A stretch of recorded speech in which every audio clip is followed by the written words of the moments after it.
इस जल को देख रहे हैं आप? ये मलिन है, इसमें कुछ गंदगी है, किंतु यदि आप इसे कुछ समय के लिए ऐसे ही छोड़ दोगे तो आप देखोगे ये मैल अपने आप इसके तले जाकर बैठ जाएगा। यदि इस पात्र को हिलाओगे तो कुछ नहीं होगा, शांत छोड़ दोगे तो ये मैल अपने आप नीचे चला जाएगा। उसी प्रकार जब हमारे जीवन में कोई समस्या हो, हमारे जीवन में अशांति हो, तो कोई हलचल करने से या संतोष खो देने से हमें उसका हल नहीं मिलेगा। शांत रहकर विचार करोगे तो उसका हल मिलेगा। स्मरण रखिएगा, धीरज और संतोष से, शांति से विचार करोगे तो कितनी भी बड़ी समस्या क्यों ना हो, उसका हल अवश्य निकाल लोगे।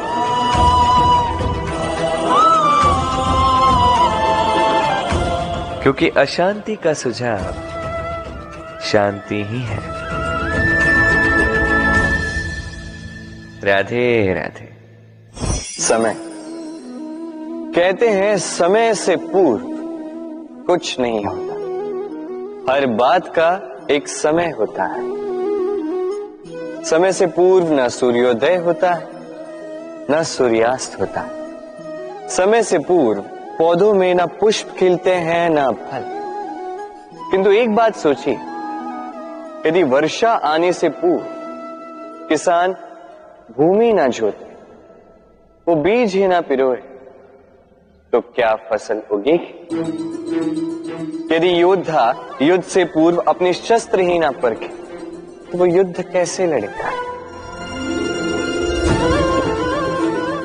इसका अर्थ ये है, समय आपका जब आना है तब अवश्य आएगा, किंतु तब तक ये महत्वपूर्ण है कि आप स्वयं को उसके लिए सज्ज रखें, क्योंकि ये अवसर, ये शब्द बोलने में जितना छोटा है, ये आता भी उतने छोटे समय के लिए है और फिर निकल जाता है। अब यदि अवसर आपके हाथ आ जाए और यदि आप उसके लिए सज्ज ही ना हो, तो आपको सफलता कैसे मिलेगी? तो आप उचित समय की प्रतीक्षा कीजिए, उस अवसर की प्रतीक्षा कीजिए, किंतु तब तक निरंतर प्रयासों से स्वयं को और सक्षम बनाते रहिए, क्योंकि सफलता आपकी प्रतीक्षा कर रही है। बस उसके लिए सज्ज रहिए। राधे राधे। वाणी मनुष्य को मिली सबसे अद्भुत भेंट। ये वाणी है जो मनुष्य को संसार में सारे अन्य जीवों से भिन्न बनाती है, संसार में सबसे ऊपर ले जाती है। इसी वाणी के कारण हम एक दूसरे से संवाद साध सकते हैं। मैं अपनी मन की भावनाएं किसी से व्यक्त कर सकता हूं, कोई और उसके मन की भावनाएं मुझसे व्यक्त कर सकता है। ये वाणी ही हमारी सबसे बड़ी ढाल भी है। अब देखिए ना, आपने देखा होगा किसी की वाणी मीठी होती है तो लोग उससे प्रेम करते हैं, उसे अपना मित्र बनाते हैं। वहीं किसी की वाणी यदि कड़वी होगी तो लोग उससे घृणा करते हैं, उसे अपना शत्रु मान लेते हैं। ये वाणी ही है जो भाषा बनकर हमारा इतिहास लगती है। किंतु क्या हम सच में वाणी के विषय में इतना सोचते हैं जितना हमें सोचना चाहिए? सोचिए, मनुष्य को बोलना सीखने में कितना समय लगता है। कुछ बालक 1.5 वर्ष की आयु में सीख जाते हैं, कुछ 2 वर्ष, कुछ 3। अब मनुष्य 1.5 वर्ष की आयु में बोलना सीख तो जाता है, पर क्या बोलना है ये जीवन भर सीख नहीं पाता। इस पे ध्यान केंद्रित कीजिए, समझने का प्रयास कीजिए कि बोलना क्या है।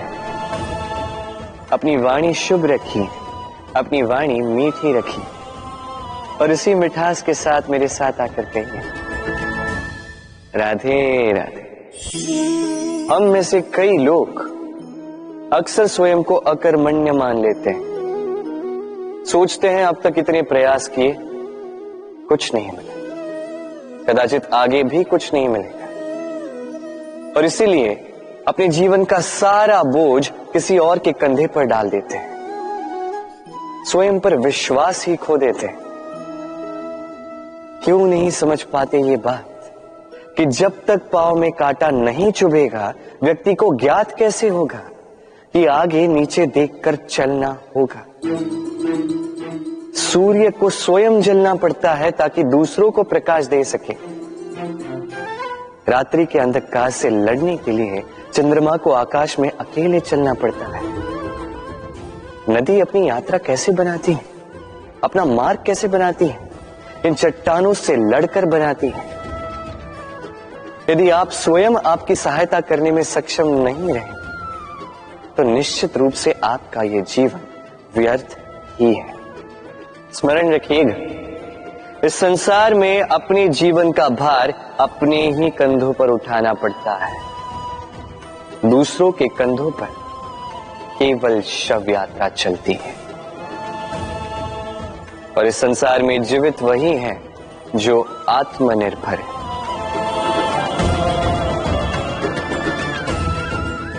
राधे राधे। कभी आपने किसी कुंभकार को देखा है? एक पात्र बनाते हुए पहले गीली मिट्टी रौंदता है, फिर उसे मथता है, फिर उसे चाक पर चढ़ाकर एक उचित आकार देता है। यदि आकार ठीक ना हो तो उसे तुरंत ही ठीक कर देता है, क्योंकि उसे ज्ञात है एक बार इसे आग पर रख दिया गया, एक बार इसे पका दिया गया, फिर उसके पश्चात उसका आकार नहीं बदला जा सकता। यहां पे छिपी है एक सीख। सारे माता पिताओं के लिए यहां एक सीख है।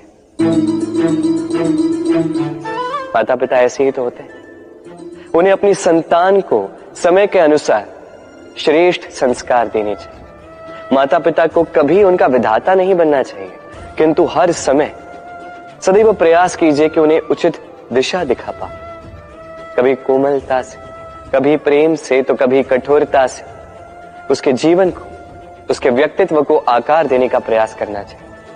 क्योंकि जिस प्रकार एक बार पकने के पश्चात उस पात्र का आकार नहीं बदला जा सकता, उसी प्रकार आयु बढ़ने के पश्चात संतान के संस्कार नहीं बदले जा सकते। स्मरण रखिए। राधे राधे। ईश्वर ने बेलों को खड़े रहने की शक्ति नहीं दी, ईश्वर ने यह शक्ति दी वृक्ष को। इसलिए बेलें वृक्ष का सहारा लेके खड़ी रहती, उसी पर फलती। अब ये बेलें दो प्रकार की होती, एक वो जो इस वृक्ष पर खिलती है, पुष्प गाती है, स्वयं भी सुंदर दिखती है, वृक्ष को भी सुंदर बनाती। दूसरी वो जो वृक्ष को पूर्णतः सुखा देती, उसकी प्राण शक्ति उससे सोख लेती और अंत में स्वयं भी मुरझा जाती। स्मरण रखिए, यदि कोई व्यक्ति सदैव आपके साथ खड़ा रहा, सदैव आपका संबल बनकर रहा, सदैव उसने आपकी सहायता की, और यदि आप उसके साथ छल करोगे तो आपका पतन निश्चित है। ऐसा कभी ना करें। सदैव ऐसे लोगों को प्रेम दे, सम्मान दे और मेरे साथ आनंद से करें। राधे राधे। आइए इस पौधे से मिलिए। मेरे लिए ये पौधा अत्यंत प्रिय है। मैं इस पौधे से बहुत प्रेम करता हूं। अब सोचिए, यदि इसी प्रेम में मैं इसे दिन में 6 बार जल दूं तो क्या इसका विकास और अच्छे से होगा? क्या वो इसके लिए शुभ होगा? कदापि नहीं। इसकी जड़ें गल जाएंगी, इसकी जड़ों में जो जल सोखने की शक्ति है वो समाप्त हो जाएगी। तो आवश्यक क्या है? आवश्यक है कि उचित मात्रा में इसे जल दिया जाए। आवश्यक है कि उचित समय के पश्चात इसे जल दिया जाए। आवश्यक है कि इसे सूर्य का ताप भी सहना होगा। आवश्यक है कि हर कार्य मर्यादा में होना चाहिए। अब यही भूल अधिकतर माता पिता कर बैठते हैं।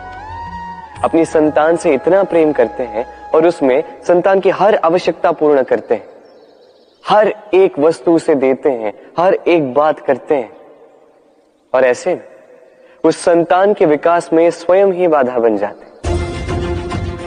ऐसा मत कीजिए। ये यात्रा संतान की भी है, उसे भी जीवन में आगे बढ़ना है, बहुत कुछ सीखना है, अपने बल पर कार्य करने दीजिए। एक अत्यंत महत्वपूर्ण बात आपको बताऊंगा जिसे आपको स्मरण रखना है। प्रेम और शत्रुता यदि अति है तो घातक। हर बात में संतुलन बनाकर रखें और मेरे साथ प्रेम से कहें, राधे राधे। हम सभी मंदिर में जाते हैं, ईश्वर के समक्ष बैठकर हाथ जोड़ते हैं और अपनी मांग रखते हैं। कभी सोचा है ईश्वर को कैसे लगता होगा कि मेरे भक्त मेरे पास आते हैं केवल अपनी इच्छा पूर्ति के लिए, मुझसे मिलने के लिए। कई सारे लोग मंदिर जाते हैं, अपनी इच्छा ईश्वर के समक्ष रखते हैं। अब यदि उनकी इच्छा पूर्ण ना हो तो हताश हो जाते हैं। अब से जब भी आप मंदिर जाओ, ईश्वर के समक्ष बैठो, हाथ जोड़ो और कहो धन्यवाद। धन्यवाद ईश्वर, आपने मुझे जो कुछ भी दिया है उसमें मैं प्रसन्न हूं। बस मुझे मार्गदर्शन दे कि कैसे मैं अपने कर्मों से, स्वयं अपने कर्मों से वो सभी प्राप्त कर सकूं जो मैं पाना चाहता हूं। ईश्वर से केवल मांगने जाओगे तो ईश्वर के समक्ष स्वयं को बहुत ही छोटा पाओगे, किंतु यदि स्वयं कर्म करके ईश्वर को धन्यवाद कहने जाओगे तो सही अर्थ से आपको ईश्वर मिल जाएंगे। राधे राधे। अद्भुत बात है ना, हमें सदैव हमारे नाम से बुलाया जाता है, नाम से हमारी पहचान है। ये नाम ही है जो इतिहास में स्थान बनाने में हमारी सहायता करता है। नाम बनाने के लिए व्यक्ति क्या कुछ नहीं करता, नाम पर कलंक न लग जाए इसके लिए क्या क्या प्रयास नहीं करता। अपने जो कुछ भी पाए, धन, संपत्ति, सुख, ये सब कुछ नाम के समक्ष छोटा है।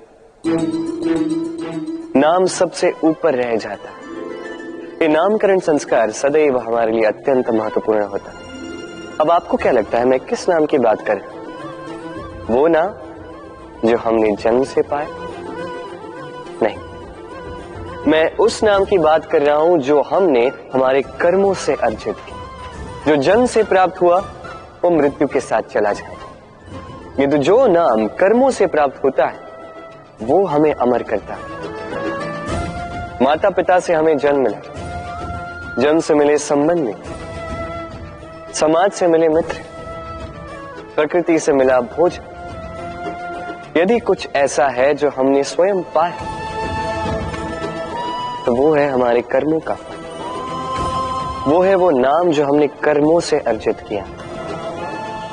इसलिए सदैव श्रेष्ठ कर्म कीजिए और मेरे साथ प्रेम से कहिए, राधे राधे। मनुष्य भी कितना विचित्र प्राणी है, सदैव संघर्ष करता है, सदैव प्रयास करता है कि वही सबसे बड़ा बने, प्रयास करता है कि उसके समक्ष सबके शीश झुके हुए और उसके लिए सबसे पहले शक्ति प्राप्त करने का प्रयास करते हैं। शक्ति प्राप्त कर भी लेते हैं और उसके भय से सबको अपने समक्ष झुकाते हैं, किंतु एक महत्वपूर्ण बात भूल जाते हैं, समझ ही नहीं पाते। चलो मैं आपको उदाहरण देता हूं। कभी आपने किसी वृक्ष को देखा होगा, उसकी डालियां देखी होंगी जो फल के बोझ के कारण झुक जाती है। वो फल टूटता है, पुनः ऊपर जाती है, फिर एक और फल देती है, वो टूटता है, पुनः ऊपर जाती है, सदैव झुकी हुई नहीं। कभी कभी चलते चलते आपने देखा होगा, कभी आपका पांव किसी पौधे पर पड़ जाए तो पौधा दब जाता है, किंतु जैसे ही पांव हटाओ पौधा पुनः खड़ा हो जाता है। स्मरण रखिए ये अत्यंत महत्वपूर्ण बात। जो शीश भय से आपके समक्ष झुकते हैं वो विरोध में सबसे पहले खड़े रहते हैं। आप जीते, सबको जीती है, किंतु बल के भय से नहीं। उन्हें जीतिए प्रेम के समर्थ। राधे।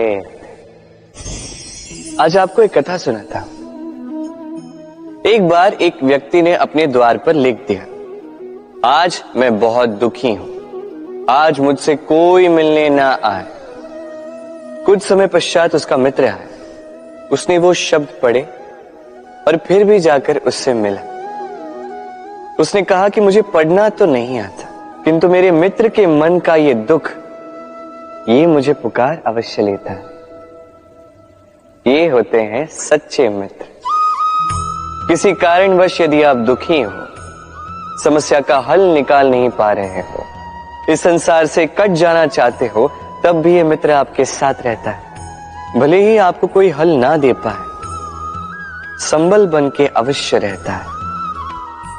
भले ही आपका दुख कम ना कर पाए, आशा की किरण अवश्य दिखाता है। जब आप इस संसार से कट जाते हैं, तब भी आपसे जुड़ा होता है आपका ये मित्र, ये सच्चा। अब मनुष्य जो है बड़े विचित्र होते हैं। इन्हें किसी भी वस्तु का महत्व केवल दो बार ज्ञात होता है, एक मिलने से पूर्व, दो खोने के पश्चात। अब इसी प्रकार हमारे मित्र भी तो होते हैं। यदि आज आपके मित्र आपके साथ हैं, तो उन्हें आभार व्यक्त करें, उन्हें प्रसन्न रखें, उनका महत्व समझें, क्योंकि एक बार आपने इन्हें खो दिया, पश्चाताप करने पर भी पुनः नहीं लौटेंगे। तो प्रेम कीजिए, मित्रता निभाइए और मेरे साथ आनंद से कहिए, राधे राधे। ठहरती केवल यादें, केवल यादें। ये समय, ये कभी नहीं ठहरता। अभी यादें मीठी होंगी या कड़वी, ये किस पर निर्भर करता है? आपके कर्मफल के चयन पर। यदि आप इस जीवन को समझना चाहते हैं, अपनी हुई भूलों से कुछ सीखना चाहते हैं, तो पीछे देखिए। आपके बीते हुए कल से बड़ा शिक्षक आपको इस संसार में और कोई नहीं मिलेगा। यदि आप जीवन जीना चाहते हैं, तो आगे देखिए। सारी संभावनाएं, सारे अवसर वहीं। यदि आप स्वयं को सुधारना चाहते हैं, स्वयं की भूलों को सुधारना चाहते हैं, कुछ महान करना चाहते हैं, तो आने वाले समय से अधिक श्रेष्ठ क्षेत्र और कोई नहीं। स्मरण रखिए, आप चाहे जितने भी प्रयास कर ले कि आपसे कोई भूल ना हो, आपसे कोई ना कोई भूल अवश्य हो। ऐसे में उन भूलों से पछताइए अवश्य, उनसे सीखिए भी, किंतु उन भूलों को सुधारना कभी ना भूल। आपकी कल की ये भूल भविष्य का एक सुनहरा फूल बन सकती है। राधे। संसार में हर स्थान पर ये व्यापार व्याप्त होता है। कुछ पाने के लिए कुछ देना होता है, लाभ पाने के लिए निवेश करना होता है। यदि किसी के भाव जानने हो, तो स्वयं की भावनाओं को व्याय करना ही होता है। अब देखिए ना, किसी का वास्तविक आचरण जानना हो, तो उसे स्वतंत्रता दे दो। यदि किसी के मन की शुद्धता जाननी हो, तो उसे ऋण दे दो। यदि किसी के गुण जानने हो, तो उसके साथ भोजन करने का समय दे दो। यदि किसी का धैर्य जानना हो, तो उसे उसके प्रिय कार्य करने से मना करके देखो। यदि किसी की अच्छाई जाननी है, तो उससे सलाह ले लो। हर भाव के बदले कोई भाव देना ही होगा, किंतु संसार में एकमात्र ऐसा एक भाव है, जिसे देखने के लिए, जिसे पाने के लिए बदले में आपको वही भाव देना होगा, और ये भाव है प्रेम। यदि किसी का प्रेम देखना है, तो उसे निस्वार्थ प्रेम दीजिए। यदि किसी से प्रेम पाना है, तो उसे निस्वार्थ पारिशुद्ध प्रेम दीजिए। राधे राधे। मनुष्य जब जन्म लेता है, जीवा उसके साथ जन्म लेती है। कुछ वर्षों पश्चात दांत आ जाते हैं। वृद्धावस्था में ये दांत साथ छोड़कर चले जाते हैं, किंतु जीवा फिर भी साथ देती। कारण दांत कठोर होते हैं, वहीं जीवा कोमल होती है। इसी प्रकार यदि आप लंबे समय तक अपने अस्तित्व को बना के रखना चाहते हैं तो जीवा की भांति कोमल और लचीले बन जाए, ताकि जैसी भी परिस्थिति आपके समक्ष आए, चाहे उतार आए चाहे चढ़ाव, चाहे दुख आए चाहे सुख, चाहे हानि हो चाहे लाभ, आपका अस्तित्व कभी ना टूटे। कठोर होने पर आपके टूटने बिखरने की संभावनाएं अधिक हो जाती। जो भी समस्या हो, दुख हो चाहे सुख हो, कोमलता से साहस के साथ उसका सामना कीजिए। राधे राधे।